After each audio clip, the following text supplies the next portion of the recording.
Esse é o único canal no YouTube que tem a Bíblia comentada versículo a versículo, por isso salve, salve, gente boa, seja bem-vindo, seja muito bem-vindo ao nosso canal e vamos junto nessa caminhada de fé, de aprendizado da Palavra de Deus. O tema desse vídeo é o seguinte: os santificados por Jesus, herdeiros de um sacerdócio real. Tremendo isso, que vale a pena, então não sai daí, fica comigo até o final. Vamos junto?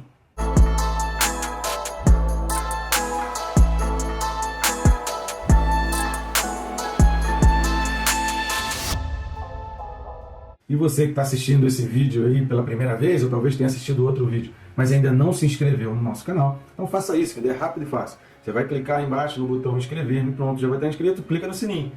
Porque quando você clica no sininho e marca ali a opção todas, você vai sendo notificado a cada vídeo novo que a gente coloca aqui no canal. E segunda, sábado, às 6 da manhã, a gente tem um vídeo aqui para abençoar a tua vida. Então vamos lá, o texto desse vídeo está na Carta aos Hebreus, capítulo 13, os versículos são 10 e 11. Então vamos lá, Hebreus capítulo 13, versículos 10 e 11, diz assim: possuímos o altar, do qual não tem direito de comer os que ministram no tabernáculo. Pois aqueles animais cujo sangue é trazido para dentro dos santos pelo sumo sacerdote, como oblação pelo pecado, têm o corpo queimado fora do acampamento.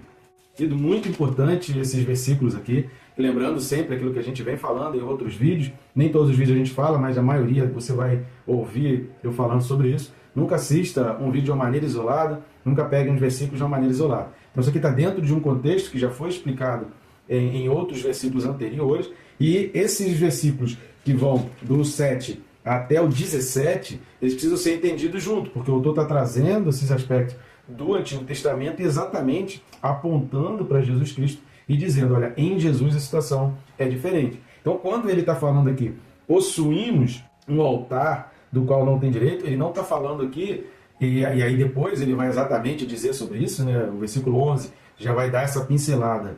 E até um parênteses aqui rapidinho, né? Não perca aí os próximos vídeos, porque essa questão de ser queimado fora, cara, isso aqui é um ensinamento tremendo, isso aqui é um princípio bíblico aqui que você não pode perder. Então não perca aí o próximo vídeo também, porque está imperdível, para você entender essa questão de ser queimado fora do arraial. Por isso Jesus foi crucificado do lado de fora. Cara, isso é tremendo, cara. Deus é fantástico quando ensina as coisas. Mas aí então depois ele vai falar, Jesus foi feito fora, né? Nós temos uma verdade permanente e tal, e ele começa a apontar para Jesus. Então quando ele está falando aqui, possuímos o altar, ele está falando enquanto judeu. Ele está falando dentro do conceito judaico, ele está falando dentro da cerimônia judaica. Não se esqueça aqui no versículo anterior, que ele está falando aqui dentro de uma mesma sequência de pensamento lógico, ele estava falando da questão de não oferecer sacrifício estranho, não fazer um culto estranho. Repare aí o versículo 9, doutrinas várias, estranhas, não colocar mistura. Então ele está se incluindo aqui como judeu, o autor está se colocando nessa posição também como judeu, e aí ele vai dizer, olha, se você se apegar aqui ao judaísmo, você não vai conseguir ter acesso ao altar que Deus quer que você tenha. Então é nesse sentido que o autor coloca aqui, não é no sentido que os cristãos não têm, tá? Então aqui ele está falando judeus. Os judeus possuem um altar que os ministros não têm acesso, ou não podem participar da ceia, ou não podem participar do momento. E lá na frente ele vai dizer, em Cristo a situação é completamente diferente. Então aqui ele está trazendo para si também, até para poder ele ter esse envolvimento e dizer, olha, eu também participo disso, eu também sou participante como vocês, eu também sou um com vocês. Eu não estou falando como quem fala de fora. Assim como Paulo também, várias vezes Paulo falou disso, eu não estou falando aqui como quem estivesse falando de fora. Eu sou um ali, eu estou participando, eu estou com vocês nisso daí. Mas em Cristo eu descobri que a coisa é diferente e a coisa é muito mais ampla. A gente vai entender mais sobre isso, tem bastante texto bíblico que a gente vai precisar ali para a gente discernir um pouco isso. Antes da gente entrar a fundo aí, por favor, ajude o nosso canal aí, nos ajude a alcançar mais vidas. Quanto mais pessoas tiverem acesso ao nosso canal, mais pessoas estão tendo acesso à Palavra de Deus e aprendendo da Palavra de Deus. Então nos ajude nessa jornada, posso contar contigo? Tem uma forma que você pode nos ajudar que, além de ser de graça, não vai custar nada, não vai sair um tostão do seu bolso aí, né? Um pila, como se diz aqui no sul, não vai sair do seu bolso. E é rápido e fácil, querido. É o famoso triplo C. Curtir, comentar e compartilhar. Dessa forma a gente vai além do algoritmo do YouTube e a gente consegue fazer esse vídeo dar uma alavancada, fazer esses vídeos dar uma alavancada e fazer com que mais pessoas tenham acesso a esse canal. E como a gente falou no vídeo anterior, né, não sejam enganadas e não abandonem a sua fé. Porque a firmeza e o entendimento da palavra é que faz as pessoas terem apego, né, e firmeza aos princípios e valores bíblicos. E aí não tem perseguição, não tem sofrimento, não tem opressão que vai fazer você desistir da fé. Outra maneira você também está ajudando o nosso canal, indo nesse QR Code, que vai ficar aqui até o final do vídeo. ou então indo no primeiro link da descrição, tanto faz, vai abrir o mesmo menu para adquirir esses livros que já estão aparecendo aqui do lado da capinha deles, que eu tenho certeza que vai ser bênção para a tua vida. E você não só vai adquirir para você, como você ainda vai adquirir também para outras pessoas, vai presentear outras pessoas. Livros assim, imperdíveis, leituras imprescindíveis. Tá legal? Então vamos junto nessa daí. Então, querido, como nos versículos 12 em diante, o autor vai trazer exatamente a diferença da obra de Jesus, ele está aqui exatamente dizendo o que eles viviam e o que em Jesus poderiam viver completamente. Então ele está dizendo assim, olha, nós como judeus temos essas práticas do altar e temos uma vida superficial. Nós temos apenas um tira-gosto daquilo que é, porque aqueles que ministram não têm participação. Mas em Cristo, pela graça e pela misericórdia, quando a gente entende a graça, a gente entende onde a gente foi colocado, como Davi fez com Mefibosete. Então a gente começa a ter acesso a uma coisa que a gente não teria, mas por uma graça, porque alguém se moveu na direção, alguém então nos coloca lá. Para a gente entender melhor, então a gente vai precisar ir ao Antigo Testamento e ler alguns textos aqui. Eu gostaria de ler Levítico capítulo 6, do 14 ao 18.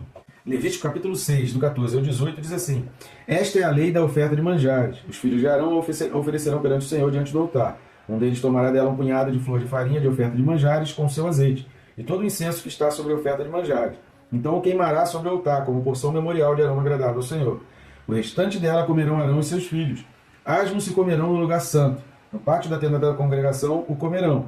Levedado não se cozerá. Sua porção deles das minhas ofertas queimadas. Coisa santíssima é, como a oferta pelo pecado e a oferta pela culpa. Todo varão entre os filhos de Arão comerá das ofertas de manjares. Estatuto perpétuo será para as vossas gerações, dentre as ofertas queimadas do Senhor. Tudo que tocar nelas será santo. Eu recomendo toda a leitura do capítulo 6 e capítulo 7 de Levítico, para você entender a que o autor da carta aos Hebreus está se referindo. Qual cerimônia? O que o autor está trazendo ali quando fala de oferta, de que não vai comer, de que não pode comer os que ministram. Vamos dar mais uma lida, Levítico 6, do 24 ao 30. Então, o que a gente leu aqui? Do versículo 14, a oferta de manjares. No capítulo 6, ele vai falar sobre os sacrifícios dos pecados voluntários. Do 8 ao 13, vai falar sobre a lei do holocausto. A gente leu do 14 ao 18, que é a lei da oferta de manjares. Do 19 ao 23, vai falar sobre a consagração dos sacerdotes, que aí não tem tanto a ver, mas está dentro da mesma sequência, mas não tem tanto a ver com esse versículo 10 e 11, esses versículos, né, 10 e 11 de Hebreus 13, então eu não vou ler, mas do 24 ao 30 tem muito a ver. Presta atenção principalmente no versículo 30. Levítico 6, 24 a 30 diz assim: Disse mais o Senhor a Moisés: Fala a Arão e a seus filhos, dizendo: Esta é a lei da oferta pelo pecado. No lugar onde se mola o holocausto, se molará a oferta pelo pecado, perante o Senhor. Coisa santíssima é. O sacerdote que a oferecer pelo pecado a comerá. No lugar santo se comerá, no pátio da tenda da congregação. Tudo que tocar a carne da oferta será santo. Se aspergir alguém do seu sangue sobre a sua veste, lavarás aquilo sobre que caiu no lugar santo. E o vaso de barro em que for cozido será quebrado. Porém, se for cozida num vaso de bronze, esfregar-se-á e lavar-se-á na água. Todo varão entre os sacerdotes a comerá. Coisa santíssima é. Porém, não se comerá nenhuma oferta pelo pecado, cujo sangue se traz à tenda da congregação, para fazer expiação no santuário. No fogo será queimado. Esse é o versículo 30. Vamos dar uma lida agora em Levítico 7, de 1 a 7. A lei da oferta pela culpa. Então preste atenção, Levítico 7, de 1 a 7, fala assim: Esta é a lei da oferta pela culpa. Coisa santíssima é. No lugar onde imolam o holocausto, imolarão a oferta pela culpa. E o seu sangue se aspergirá sobre o altar em redor. Dela se oferecerá também toda a gordura, a cauda e a gordura que cobre as entranhas. Também ambos, os rins e a gordura que neles há, junto aos lombos. E o redenho sobre o fígado com os rins se tirará. O sacerdote o queimará sobre o altar em oferta queimada ao Senhor. É oferta pela culpa. Todo varão entre os sacerdotes a comerá. No lugar santo se comerá. Coisa santíssima é. Como a oferta pelo pecado, assim será a oferta pela culpa. Uma única lei haverá para elas. Será do sacerdote que com ela fizer expiação. O sacerdote que oferecer o holocausto de alguém terá o couro do holocausto que oferece. Como também toda oferta de manjares que se cozer no forno, com tudo que se preparar na frigideira e na assadeira, será do sacerdote que a oferece. Toda oferta de manjares amassada com azeite ou seca será de todos os filhos de Arão, tanto de um como de outro. E por fim vamos dar uma lida do 28 ao 38, que é a porção dos sacerdotes. Levítico 7, do 28 ao 38. Disse mais o Senhor a Moisés: Fala aos filhos de Israel, dizendo: Quem oferecer ao Senhor o seu sacrifício pacífico, trará sua oferta ao Senhor. Do seu sacrifício pacífico, trará com suas próprias mãos as ofertas queimadas do Senhor. A gordura do peito com o peito trará para movê-lo por oferta movida perante o Senhor. O sacerdote queimará a gordura sobre o altar, porém o peito será de Arão e de seus filhos. Também a coxa direita dareis ao sacerdote por oferta dos vossos sacrifícios pacíficos. Aquele dos filhos de Arão que oferecer o sangue do sacrifício pacífico e a gordura, esse terá a coxa direita por sua porção, porque o peito movido e a coxa da oferta tomei dos filhos de Israel, dos seus sacrifícios pacíficos, e os dei a Arão, o sacerdote, e a seus filhos, por direito perpétuo dos filhos de Israel. Esta é a porção de Arão e a porção de seus filhos das ofertas queimadas do Senhor, no dia em que os apresentou, para oficiarem como sacerdotes ao Senhor, a qual o Senhor ordenou que se lhes desse dentre os filhos de Israel, no dia em que os ungiu. Estatuto perpétuo é pelas suas gerações. Esta é a lei do holocausto, da oferta de manjares, da oferta pelo pecado, da oferta pela culpa, da consagração e do sacrifício pacífico, que o Senhor ordenou a Moisés no Monte Sinai, no dia em que ordenou aos filhos de Israel que oferecessem as suas ofertas ao Senhor no deserto do Sinai. É por isso que lá no capítulo 12 ele vai fazer a diferença entre o Sinai e a Sião celestial. Mas aqui ele está falando: possuímos o altar do qual não tem direito de comer os que ministram no tabernáculo. Então, o direito de comer, você viu, a gente percebeu aqui, que era, alguns tinham, outros não. Alguns podiam, outros não podiam. Alguns podiam comer determinadas coisas, o que podia comer uma coisa, não podia comer outra. Então, tinha essa diferenciação no altar, porque coisa santíssima era, coisa separadíssima, era coisa especialíssima, era coisa muito específica. Era isso que o autor está querendo trazer aqui. Então, a gente precisa entender isso, porque era isso aqui que eles viviam. A gente precisa entender isso.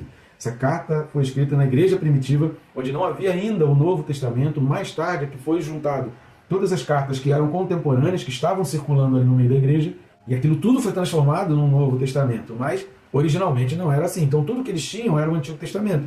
Só que, embora eles tivessem o Antigo Testamento, a aplicação daquilo e a vivência daquilo, em Jesus tinha um diferencial. Em Jesus tinha um outro apontamento. É isso que o autor aos Hebreus vem tentando trazer aqui. Nós possuímos um altar do qual não tem direito de comer os que ministram no tabernáculo. Sobre direito de comer, é importante a gente entender o seguinte, que enquanto esses sacerdotes e outros dependessem do antigo sistema de sacrifícios de animal para expiação e paz com Deus, eles não poderiam se beneficiar do ministério sumo sacerdotal celestial de Cristo. Essa é a diferenciação que o autor aqui, os Hebreus, está trazendo. Então, gente boa, a gente precisa diferenciar isso. O autor está trazendo aqui é isso: olha, nós possuímos isso, nós fazemos dessa maneira. Só que enquanto a gente viver, e aí o versículo 11 vai dizer: pois aqueles animais cujo sangue é trazido para dentro do Santo dos Santos pelo sumo sacerdote como oblação pelo pecado, têm o corpo queimado fora do acampamento. Sobre fora do acampamento a gente vai falar no próximo vídeo.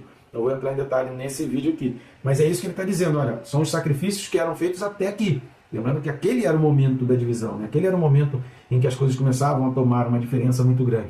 Não precisa entender a dificuldade que era para aquele povo. Se hoje em dia já é difícil entender, imagina aquele povo que ainda não tinha uma Bíblia, que não tinha. O que eles tinham era o que era passado, era o que era pregado, eram as cartas que estavam sendo escritas e circulavam. Então eles precisavam começar a trazer essa diferença. Eu não tenho mais a necessidade do sacrifício de animais, porque o sacrifício de Cristo foi eterno, foi completo. Lembra que a gente falou aqui no vídeo passado, capítulo 13, aliás, nos 3 últimos vídeos, né? O capítulo 13 é um resumo de colocações práticas e atividades práticas de tudo que ele explicou até aqui na carta aos Hebreus. Então a gente já falou sobre essa questão do sacrifício, sobre o sacerdócio de Jesus Cristo, de Arão, de Melquisedeque. A gente trouxe essas especificações todas aqui ao longo da carta, e agora ele está dizendo, olha, tudo aquilo que a gente aprendeu apontava para Jesus Cristo. Nós possuímos esse sistema, mas se a gente não se desprender desse sistema e entender que isso aqui apontava para Cristo, a gente não vai conseguir se beneficiar e viver tudo que o ministério celestial de Jesus Cristo tem para nós. A gente não vai conseguir participar de uma mesa e do banquete que Jesus Cristo tem para nós, que Jesus Cristo tem preparado para cada um de nós. Estão entendendo aqui? Então é isso que o autor está dizendo. Olha, nós precisamos romper com esse sistema, com esse modo que a gente está vivendo, para a gente conseguir viver aquilo que é celestial. E por fim, eu queria dar uma lida, que a gente vem utilizando aqui em algumas partes, esse livro, que é Epístola aos Hebreus, que é o estudo da Epístola aos Hebreus, do Severino Pedro da Silva. E eu queria dar uma lida num trecho que ele fala a respeito do versículo 10, e que é importante a gente entender, a respeito do versículo 10 e do versículo 11, que ele diz o seguinte, abre aspas aqui para o Severino Pedro da Silva. Os judeus dos dias de Jesus eram os guardiães das normas legalistas e cerimoniais do judaísmo, mas não tinham sido nomeados por Deus, como sendo reis e sacerdotes da nova aliança feita por Jesus Cristo. Por esta razão, não tinham o direito de participar deste altar, como agora tem aqueles que foram sacrificados pelo sangue de Jesus, tornando-se, assim, herdeiros de um sacerdócio real. E aqui ele tem um parênteses com alguns textos, se quiser anota aí, Mateus 8, versículos 11 e 12, Mateus 8, 11 e 12, primeira carta de Pedro 2, versículo 9, a gente leu no vídeo passado, na primeira de Pedro 2, 9, e Apocalipse 1, versículos 6 e 7. Apocalipse capítulo 1, versículos 6 e 7. Sobre o versículo 11 ele diz o seguinte, olha que interessante. Os corpos dos animais eram queimados fora do arraial, por estarem impregnados do pecado e impróprios para um arraial santo, especialmente quando o povo eleito observava rigorosamente as leis e preceitos do Senhor. Os animais em si mesmos eram inocentes, mas tinham assumido a culpa de alguém que havia pecado. Se aquele animal tomado para sacrifício pudesse expressar-se por palavras para se defender, ele poderia até mesmo perguntar a Deus, Senhor, quem deve morrer? Eu que sou inocente ou ele que é pecador? Visto que a culpa devia cair sobre o pecador e não sobre aquele que era inocente. Mas a justiça de Deus vindicava um sacrifício inocente e imaculado, qualidades estas que não eram encontradas em nenhum pecador. Assim, o Senhor Jesus era inocente, mas levando ele mesmo em seu corpo os nossos pecados sobre o madeiro, 1 de Pedro 2, 24, foi também queimado pela justiça divina fora do arraial, quer dizer, fora do arraial judaico que o tinha rejeitado, conforme nós veremos a seguir nos versículos 12 e 13. Então eu recomendo assistir os vídeos versículos 12 e 13. Agora, para você entender como que começou essa coisa do sacrifício do inocente, é por isso que eu falei no vídeo passado. Você precisa entender Gênesis 3, porque isso está lá em Gênesis 3. Adão e Eva pecaram, sentiram vergonha, se esconderam de Deus. Quando Deus foi procurar, eles fizeram folhas de figueira, pegaram vegetais, né, e plantas para se cobrir. Só que vegetais e plantas não podiam cobrir a vergonha do pecado. Deus fez roupas de pele. Então ali foi o primeiro sacrifício. Por misericórdia a Adão e Eva, Deus não os matou. Mas ali foi a primeira manifestação da graça de Deus. É por isso que a graça não começa em Jesus Cristo. A primeira manifestação da graça de Deus foi ali. Adão e Eva tiveram um favor que eles não mereciam. E aí um animal inocente foi morto no lugar deles, para cobrir a vergonha do pecado. O que Adão e Eva perderam foi o Éden, foi o paraíso. Eles foram separados, e aí a morte, né, que não significa fim, na Bíblia em momento nenhum a morte significa fim, significa uma separação, significa sair de uma dimensão para entrar em outra dimensão, isso é que significa morte, você está entrando em outra dimensão. Então Adão e Eva foram destituídos ali do Éden, foi colocado, né, querubins ali com espada protegendo o jardim para que ele não tivesse acesso, e hoje a gente não consegue ter acesso sem Jesus Cristo. Então aquele sacrifício de animal para fazer as roupas de pele para Adão e Eva foi o primeiro sacrifício de um inocente para cobrir o pecado do pecador. Foi a primeira manifestação de graça, porque ao invés do pecador sofrer, um animal sofreu em seu lugar. Aquilo apontava para Jesus Cristo, que era inocente, mas que morreu pela graça de Deus e pela manifestação de Deus na nossa vida. Nós temos vídeos aí no nosso canal, só você ir na playlist Estudos Bíblicos, que a gente explica sobre graça e misericórdia. Se você não entende que a graça de Deus começa em Gênesis 3, e você fica achando que a graça de Deus só começa em Jesus Cristo, então você não vai entender muita coisa do que acontece no Antigo Testamento. E aí você não vai conseguir entender o que o autor da carta aos Hebreus está fazendo aqui, pegando aqueles conceitos do Antigo Testamento e dizendo, olha, isso aqui manifestava a graça de Deus. Só que em Jesus nós temos uma manifestação completa. Nós temos onde tudo culmina, para onde tudo aponta, para onde tudo direciona. E é em Jesus que a gente deve viver agora, direcionando-nos à nossa pátria celestial. Então aqueles que são santificados, que são santíssimos, separados por Jesus Cristo, eles são herdeiros de um sacerdócio real, aberto agora para todos, não mais exclusivo de uma determinada tribo. Tá bom, gente boa? Espero ter contribuído aí para a tua ajuda. Qualquer dúvida, coloca aí nos comentários, deixa a tua pergunta aí nos comentários. Se possível for, a gente faz um vídeo adicional, um vídeo extra, para explicar a tua dúvida. Pode ter certeza que a gente vai fazer o possível para que você tenha essa compreensão completa aí. E Deus te abençoe, rica e abundantemente.